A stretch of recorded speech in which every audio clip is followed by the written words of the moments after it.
My grandfather was raised in Wick. That's Scotland. History said that he was a farmer and a fisherman. Oh. Now he must have had some money because he came over in the boat, and then he sent for his brother John, and he paid for their way over, and then his sister, her name was Diana, he paid for her way over. Anyway, he went to the lands office. He settled in the little place called Genealogy, and but that's where he found that the land was no good, and sold that property for $10, never got paid. The surveyors had just surveyed East Mills and Hardy and McConkey and Wilson. They called them the Four Corners. There was the four townships, and they said there was good land around Mills and Hardy Township. The surveyors told them where there was a birch bark canoe that they had left.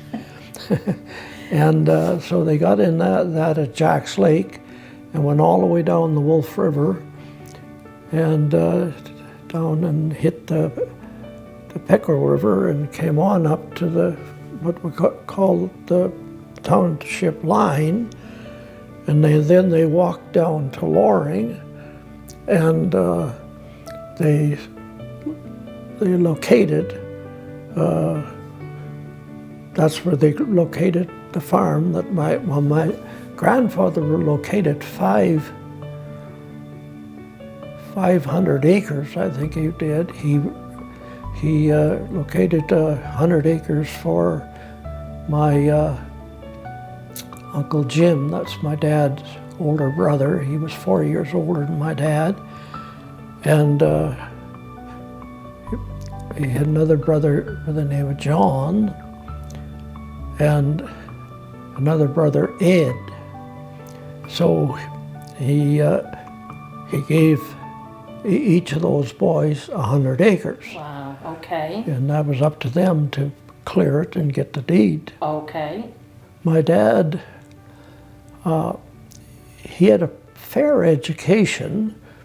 He taught school for a few years, and he was working in a camp. I'd be in Ferry Township. Okay. For a lumber camp. So that whole area, besides the people that came to farm, was logging. Is that correct? Yeah, that was the only thing that happened besides farming. Yeah, okay. That was, yeah. So like your father, did most of the men go into the lumber camps in the winter still? Yeah, they did. And the wives and children would stay on the farm, correct? Yeah. That's a strange, different life then, eh? Yeah, well, it was a different life, and now my grandmother, her name was Sims or Zim. I don't know why it changed it to Sims, but anyway, there was, let me see, there was 7 boys and 6 girls. One of them died. My dad and I, told the family to go home, and we'd cover the grave in. And then I was down looking at the tombstones, and I said to my dad, I said, Dinah, it says Dinah Gunn. And no, he said, her name wasn't Gunn. And well, I says, it says on the tombstone here, Dinah Gunn gives her. Well, anyway, one of the cousins there, he went back over to Scotland and got checking the records, and here the Gunns, they could trace their ancestry back to the kings or queens of England, and if they, and they, then you could change your name, and she wanted to change to Gunn. When she died, they put it on her tombstone. Oh, for heaven's And that's sakes. how it got on the tombstone. Isn't that interesting? Yeah, yeah, sure. Funny. Changing your name for that reason. Yeah, in Loring, Ontario. That's a great story. yeah.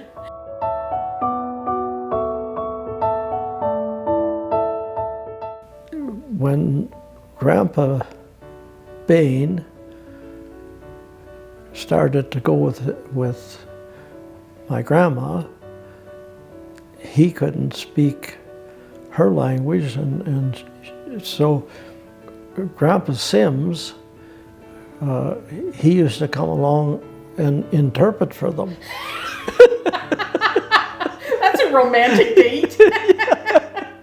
I take it your grandmother eventually learned English. Oh yeah. That's fabulous. Anyway, that wedding, I guess went on. It was quite a wedding, I guess, and wedding dance and all that, and so Grandpa Sims, he went out to milk the cow, and he fell asleep milking the cow. After a very long evening.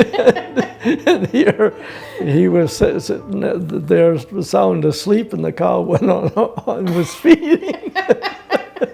That's the story. I don't know if that was true or not, but that's what they said. It probably was true. I guess it was. Tell us about how you became involved in the MNR and that brief history of, because you were very, very well known in that industry. Yeah, it was very seldom that you ever had a conservation officer, a CO, where you were born. Oh, right. You knew too many people, and you knew their actions. You knew which ones were hunting and fishing where. Yeah, it wasn't really fair to them, but anyway, I tried to be, fair with them. But I used to pick quite a few of them up.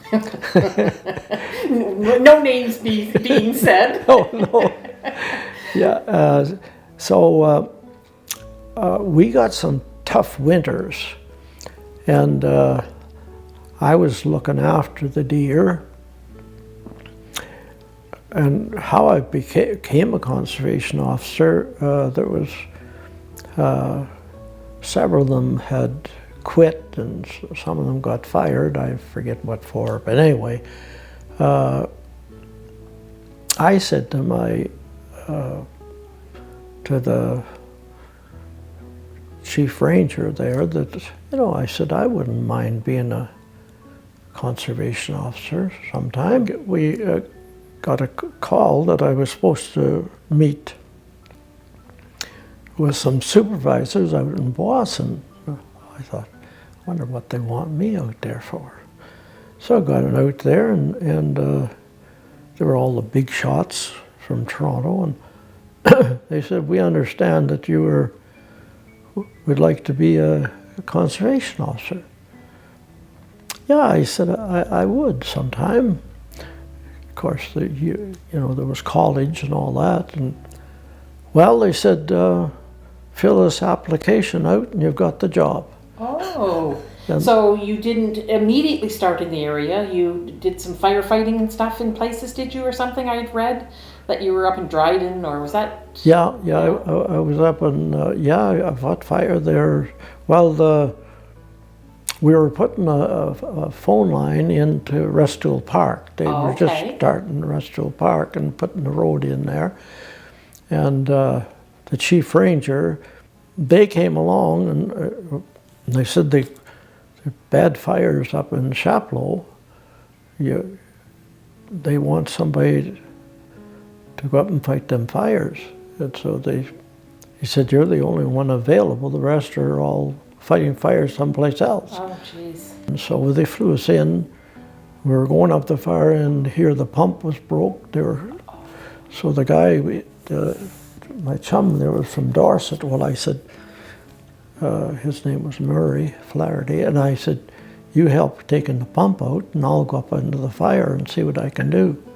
So I said to you fellas, I said, you follow me and bring your shovels, and I got them to dig down, and I said, whatever you do, the wind was blowing and there was the white birch with the big, they'd catch on fire. I said, if don't let it, if it's over, run and get it and throw it back in.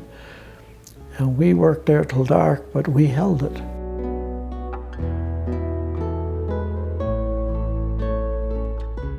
I explained, I said, we draw some deer in there and cut a bit of brush and then move on. By the time we get back, they're starved to death. Okay. I said, we got to have something that you give them a supplementary feed.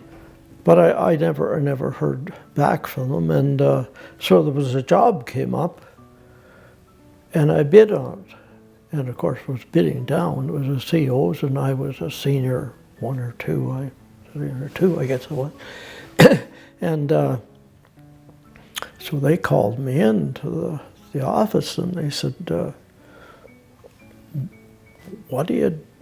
what's wrong with you? You're bidding down. Well, I said, I said, they won't let me do what I want to do.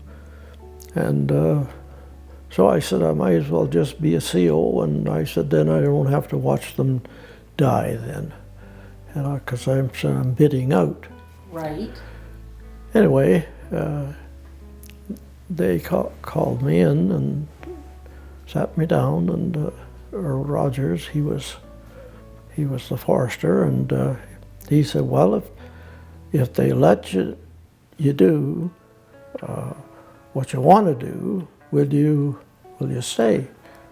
Yeah, sure. I said, I'll stay if you'll let me do what I want to do.